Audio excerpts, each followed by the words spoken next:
there for 20 days against the helpless Palestinian people,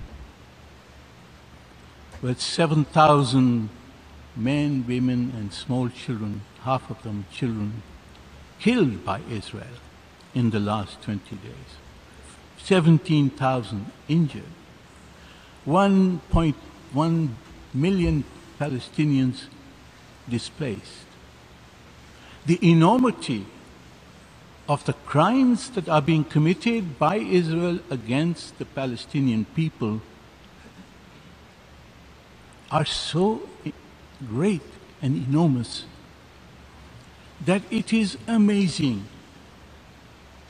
that when my friend from Canada insists on naming the organization Hamas, that he does not feel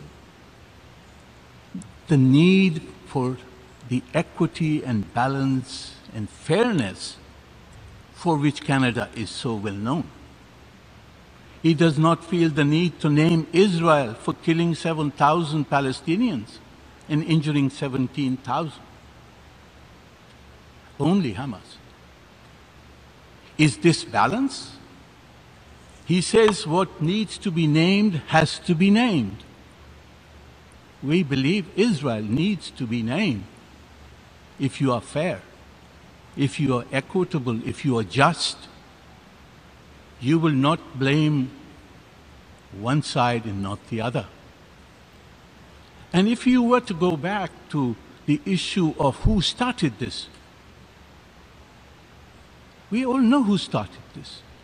It is a 50 years of Israeli occupation and the murder and killing of Palestinians with impunity that started this. When you push a people into the corner, they will respond. This is what the Secretary General said. It did not happen in a vacuum. And look at the reaction that came from the Israeli representative, insulting the Secretary General, calling for his resignation. They can't face the truth. They can't face justice.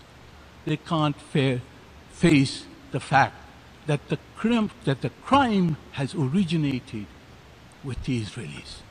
The Israeli occupation is the original sin in this case. It is not what happened on the 7th of October. That is a proximate cause.